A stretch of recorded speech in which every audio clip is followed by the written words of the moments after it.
Well, the US and Israel apparently pressing on with a controversial aid programme for Gaza, despite an alarming start.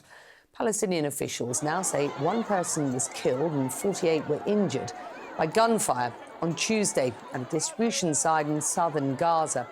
Israel says it fired warning shots as thousands of Palestinians swarmed what is the US-backed convoy, which was handing out aid for the first time. Here's how one eyewitness described the chaotic situation, driven, they say, by desperation. I arrived at a place surrounded by Americans and the army. I tried to get closer, but because of the crowd, I couldn't get anything. They treated us with a lack of respect, and they concentrated a lot of people in one area, which made it 400,000 citizens. We were denied our dignity simply to leave our land, and we refused to humiliate ourselves for food and water. They want order, but there will be no order because these are desperate people who want to eat and drink. Well, international aid officials had warned that this new scheme was flawed from the beginning. The main UN agencies serving Palestinians issuing a searing condemnation of what is its disastrous rollout. It was chaotic, undignified and unsafe. We have predicted that with this hub, people would be asked to walk for kilometers, which seems to have been the case, waiting long hours in the sun, waiting to be vetted and clear. And as you know, we as a United Nations have said we cannot adhere to this way of providing assistance because it falls short to abide to humanitarian principle. CNN's Paula Hancock's joining me here in the studio to discuss all of this. This, of course, is a new mechanism rolled out earlier on this week. Let's just have a listen to how the US ambassador to Israel, Mike Huckabee, is touting the programme, Paula. I'm so glad it started officially yesterday. There were lines of people that got food. It was not stolen by Hamas. The manner in which it was distributed is effective so far. Well, what Mike Huckabee says there seems to stand in pretty stark contrast to the reality on the ground that we described earlier in the show. So what's going on here and what can we expect going forward? Well, Becky, I mean, you could see the images. They are desperate people that have not eaten, have not had water for a significant amount of time. And there was chaos as people were desperately trying to get something to feed their families. One diplomatic official said to us this was a surprise to no one. This had been warned about by the United Nations, by NGOs, because the issue is, according to the United Nations, for example, is that there is going to be 4 sites where this aid will be distributed.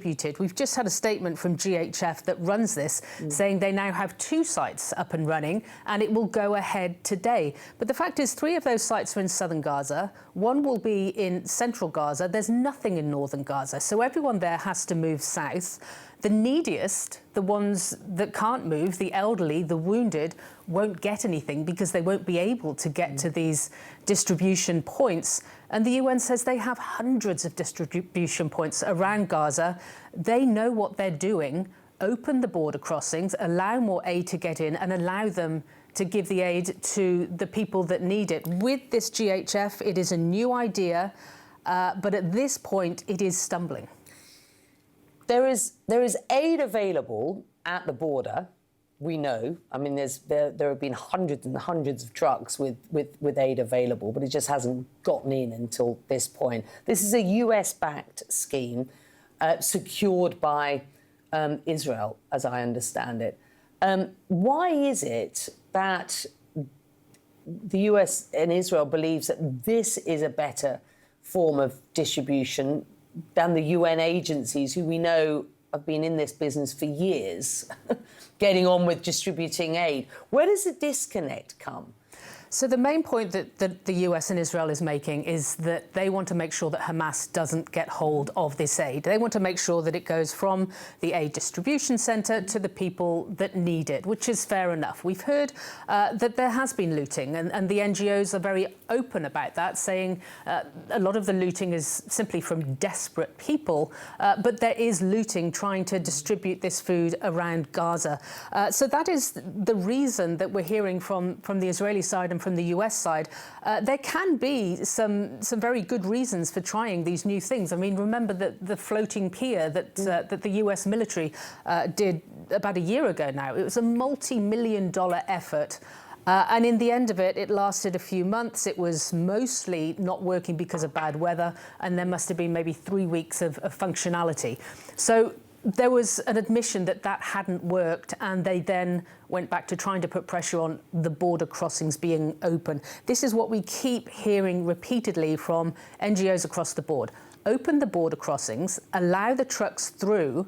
Yes, some will be looted now because the situation is so desperate. They're very transparent about the problems in distributing this aid, but that is the best way to get it to where it's needed, because 4 points across a population of 2.2 million, you're going to have these bottlenecks, you're going to have these problems.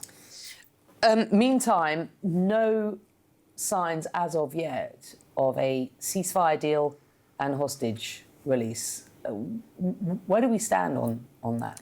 So the latest that we've heard from Steve Witkoff, who is the Middle East envoy for the Trump administration, is that there is a deal on the table. There's a ceasefire hostage deal. He's told CNN that it's effectively that 10 living hostages would be released, as well as the remains of 10 hostages who have died, and there would be a temporary ceasefire in return for that. During that temporary ceasefire, there would then be negotiations to try and turn the temporary into permanent, and he's actually said that he is happy to almost adjudicate that, so insert himself even further into the process between Hamas and Israel. He says Hamas needs to accept that proposal. We've heard from a Palestinian official that Hamas has agreed to a proposal. It's just not clear which proposal. We have been here many times over recent months that there are many different reports out there about what Hamas has agreed to, but that's where it is at this point.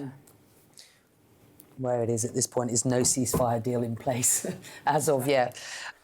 Well, meantime, the Israeli military still has 5 outposts in southern Lebanon, despite agreeing to withdraw from the territory in the ceasefire agreement signed last November. The Israelis say the Lebanese government doesn't have control of the area south of the Litani River, which has been dominated by Hezbollah, of course, for years. Well, back in January, Lebanon finally ended 2 years of political deadlock, electing President Joseph Aoun and Prime Minister Nawaf Salam. Salam is widely seen as a reformist. He has promised to take control of the entire country and work to fulfill what is UN Resolution 1701, which is the basis of the ceasefire that calls for Hezbollah to withdraw from southern Lebanon. Well, earlier, I spoke to Prime Minister Nawaf Salam about his progress in making that happen.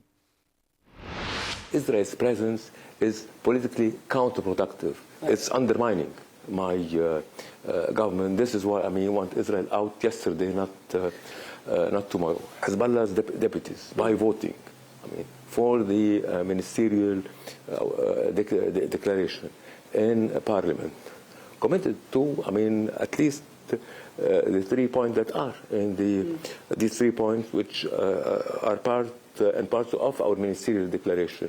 1, monopoly of arms. State alone should have a monopoly of arms in Lebanon. 2, one more time, the state and only the state may have a say in matters relating to war and peace.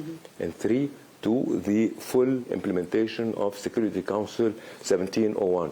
Actually, we are always not only asking the U.S., we are asking the U.S. and all our Arab friends and international friends to put, pressure on Israel to deliver on its promises. Hezbollah has accused you of being a mouthpiece for the Americans. If you can't get the Americans to put pressure on the Israelis, and yet the Americans are saying, get rid of the grip that is Hezbollah on Lebanon. Do you feel well supported enough by this administration in Washington? Tell you the truth, I mean, we would like to see more from the American administration.